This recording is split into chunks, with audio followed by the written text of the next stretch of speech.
الحمد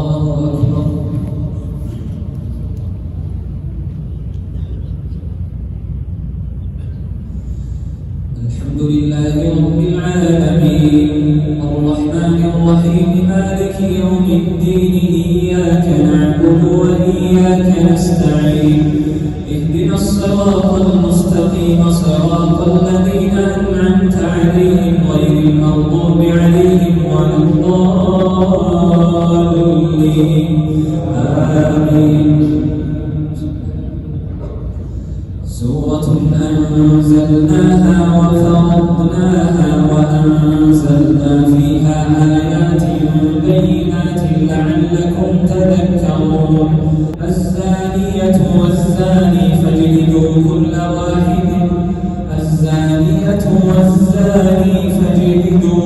واحد منهما 100 جلدة ولا تأخذكم بهما رأفة في دين الله إن كنتم تؤمنون بالله واليوم الآخر وليشهد عذابهما طائفة من المؤمنين.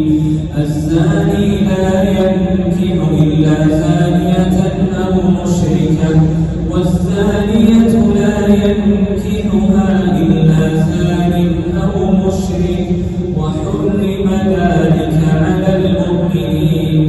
والذين يرمون المحصنات ثم لم يأتوا ب4 شهداء فاجلدوهم 80 جلدة ولا تقبلوا لهم شهادة أبدا وأولئك هم الفاسقون. إلا الذين تابوا من بعد ذلك وأصلحوا فإن الله غفور رحيم.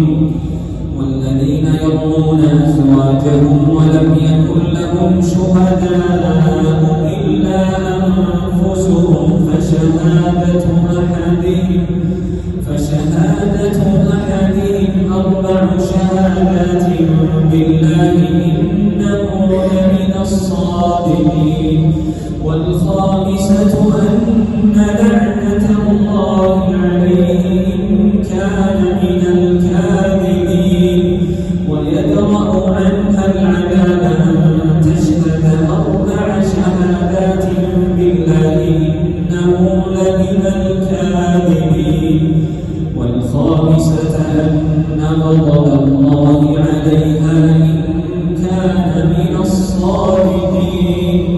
ولولا فضل الله عليكم ورحمته وأن الله تواب حكيم. إن الذين جاءوا بالإفك عصبة منكم لا تحسبوه شرا لكم بل هو خير لكم لكل امرئ منهم ما اكتسب من الإثم والذي تولى كبره منهم له عذاب عظيم. لولا إذ سمعتموه ظن المؤمنون والمؤمنات بأنفسهم خيرا وقالوا هذا إفك مبين.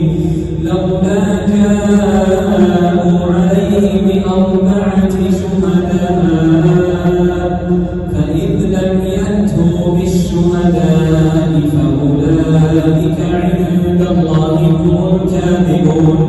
ولولا فضل الله عليكم ورحمته في الدنيا والآخرة لمسكم فيما أفضتم فيه عذاب عظيم. إذ تلقونه بألسنتكم وتقولون بأفواهكم ما ليس لكم به علم وتحسبونه هينا وهو عند الله عظيم. ولولا إذ سمعتموه قلتم ما يكون لنا أن نتكلم بهذا سبحانك هذا بهتان عظيم. يعظكم الله أن تعودوا لمثله أبدا إن كنتم مؤمنين. ويبين الله لكم الآيات والله عليم حكيم إن الذين يحبون أن تشيع الفاحشة في الذين آمنوا لهم عذاب أليم في الدنيا والآخرة والله يعلم وأنتم لا تعلمون ولولا فضل الله عليكم ورحمته وأن الله غفور